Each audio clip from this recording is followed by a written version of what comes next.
Assalamualaikum warahmatullahi wabarakatuh. Perkenalkan nama saya Nima Kasam Madani. Di sini saya dari kelompok C9, NLP-nya 15202030 dari kelas C.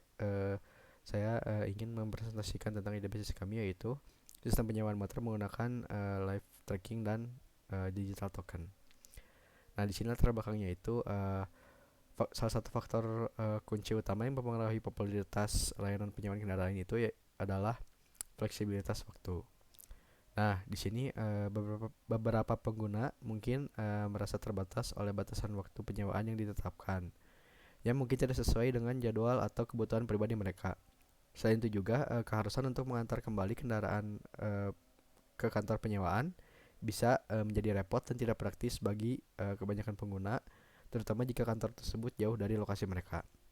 Nah, berawal dari situ, Motolink menawarkan layanan antar jemput kendaraan yang bisa dipesan melalui web agar memudahkan customer yang tidak memiliki banyak waktu atau sibuk untuk mengembalikan kendaraan ke kantor penyewaan. Nah, tidak hanya itu juga, Motolink menawarkan sistem live tracking dan digital token agar keamanan kendaraan terjaga dan customer tidak perlu repot-repot memberitahukan lokasi kendaraan jika sudah selesai disewa. Nah, di sini ada cara kerja sistem. Yang pertama, pengguna mengunjungi situs web Motolink. Yang kedua, pengguna mendaftarkan dan membuat akun. Yang ketiga, pengguna memilih kendaraan yang ingin disewa. Yang keempat, pengguna membayar biaya sewa atau deposit. Yang kelima, uh, pengguna akan mendapatkan token yang digunakan untuk membuka kendaraan.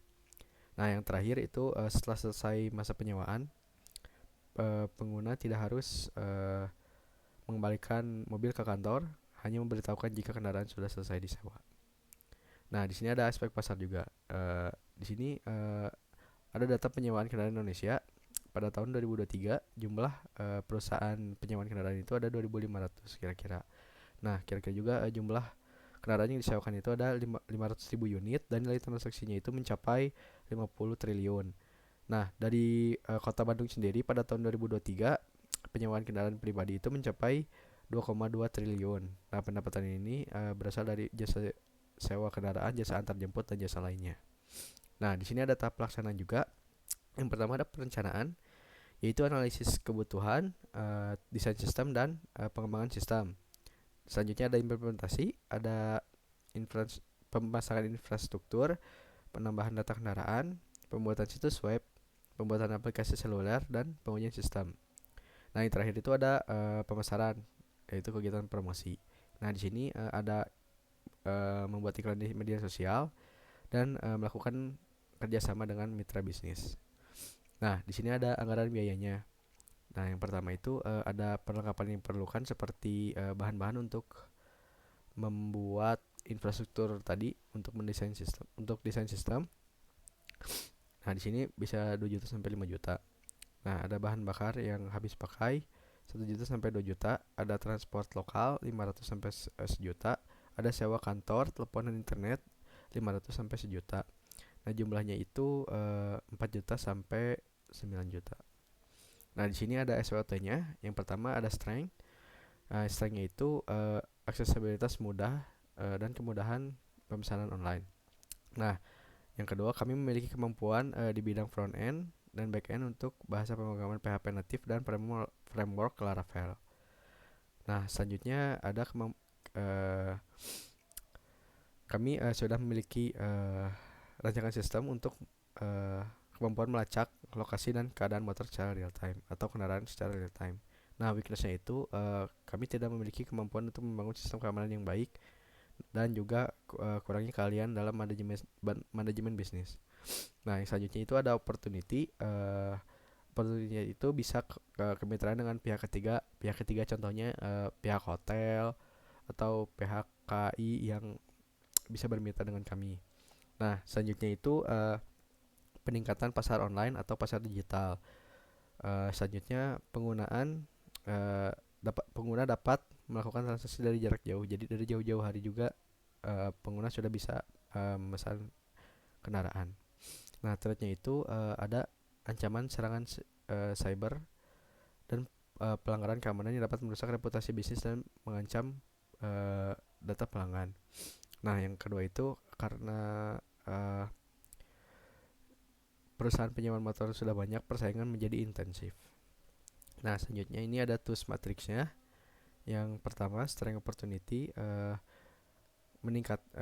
tingkatkan promosi online dan kampanye pemasaran akan memanfaatkan pasar online yang berkembang pesat. Nah, yang kedua, mengembangkan kemitraan dengan perusahaan yang terkait bidang industri, teknologi, atau e-commerce untuk meningkatkan kapabilitas teknis dan layanan.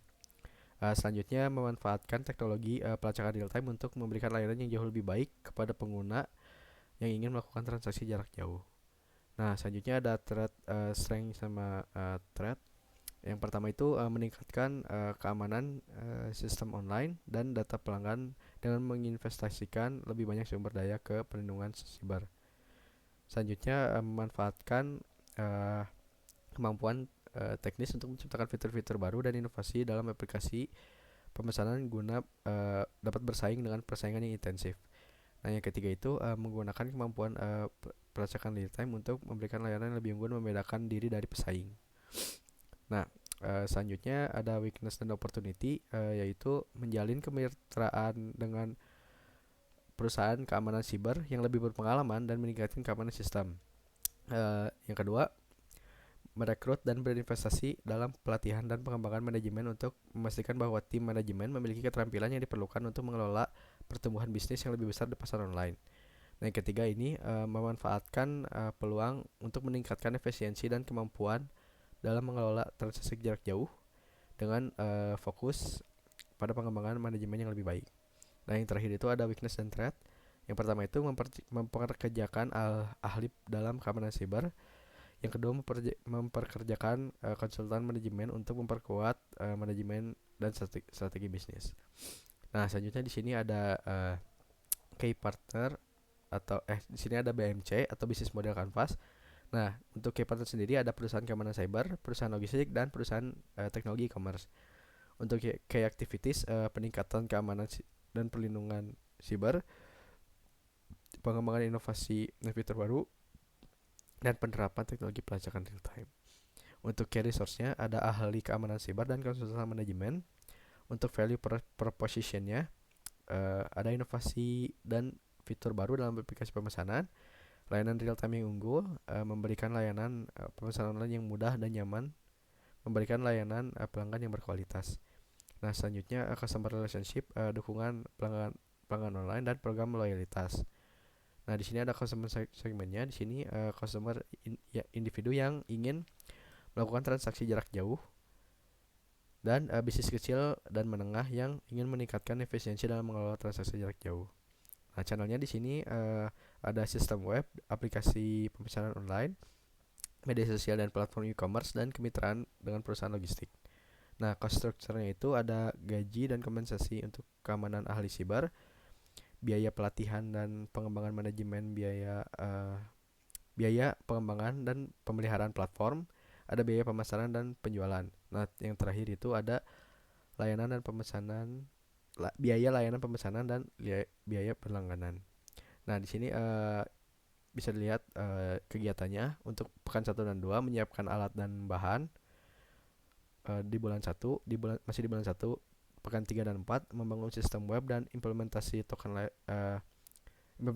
digital dan live tracking pada kendaraan sampai bulan 2 pekan 2. Jadi waktunya sebulan. Nah, untuk pekan 3 dan 4 melakukan promosi secara digital maupun secara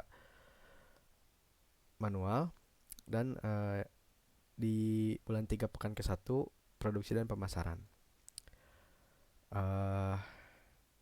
Sekian dari saya. Wassalamualaikum warahmatullahi wabarakatuh.